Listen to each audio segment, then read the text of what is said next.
Girl, it gets to a point where you gotta realize you're not being used if you allow it.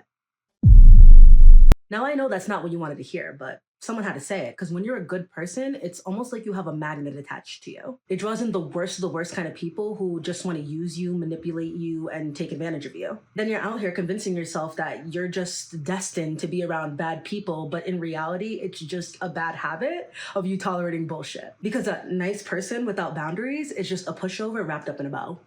And the longer you stay a pushover, the longer the pattern continues. You shower them with love and niceness, they take advantage of it, they use you, then they repeat the pattern because they know that you're not gonna do shit about it.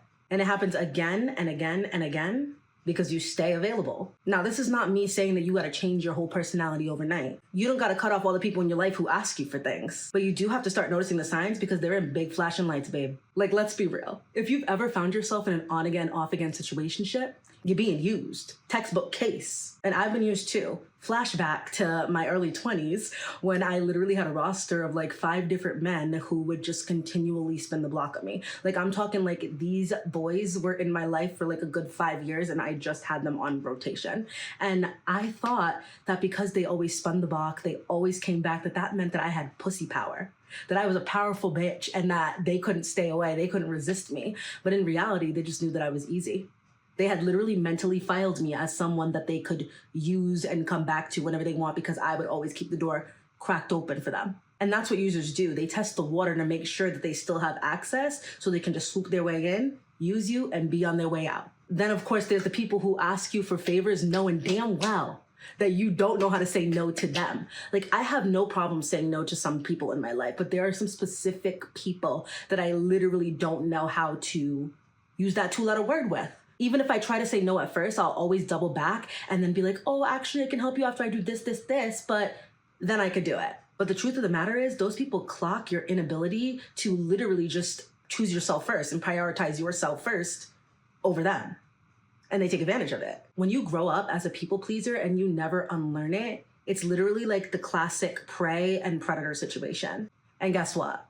You're the prey. But honestly, I think the worst case of being used is when you have someone in your life who literally only has you there because they need you to feel better about themselves. I'm talking to people who always compare themselves to you, always giving backhanded compliments, just finding ways to subtly keep you down so that they can stay up. Luckily, I don't have those kinds of people in my life anymore, but I've definitely experienced my fair share of them. And I just know I'm not the only one getting used and abused out here. Us girlies, we gotta stick together because I will not watch you get played in 4K.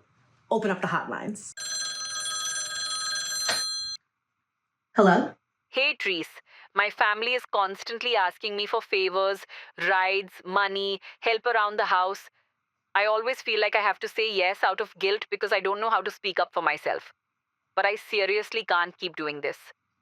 Girl, are you their family member or their servant? When I was younger, I low-key had the same mindset, where I thought that just because we're family, I owe them everything. Whatever they ask for, I need to give it to them. But just because you share blood doesn't mean you're indebted to them. Maturing is realizing that it's better to do something for someone when you actually want to do it, rather than doing it because you think that you have to or feel forced to. Because guess how you're going to be left feeling when you do things only because you feel obligated to do them? Like shit.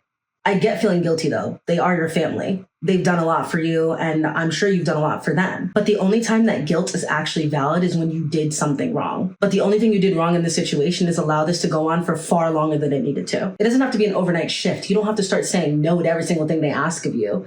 But try saying no a few times this week. You already trained them to expect a yes from you every time. Now just retrain them to expect no. It's really a non-issue. Hello? Hey, Trees. I'm not sure if I'm just being dramatic, but my friend and I had plans for Saturday. Then she got invited to hang out with a different group and ditched me. Anyway, they ended up bailing on her last minute, and she asked if we can still hang out. What do I do?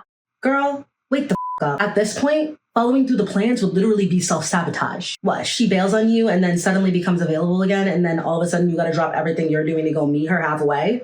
What the hell? Who died and made her queen? I just know this isn't her first time doing this to you, especially because she's so nonchalant just re-entering like that. But I'm not even surprised. Repeat offenders can't help themselves. This is exactly how the cycle starts. She does you dirty, you welcome her back in with open arms, and then she does you dirty again. It's just what people do when they know you have a soft spot for them. Now, I'm not telling you not to go, but I am telling you that you're a damn fool if you do. Honestly, y'all, We just gotta start revoking people's access from us. Like, oh, you only remember how to text me when you're bored or need something? Great. Access revoked. You don't pay my phone bill. You don't get to play on my damn phone. Only want to hang out with me when your other friends are busy? Great. Access revoked. I'm number one priority, bitch. Hitting me with a what you doing at 11 p.m.? Access already been revoked. I don't even know why you're trying to contact me. Moral of the story is you can't get used if they don't have access in the first place. Doors locked, no one's home. See you next time.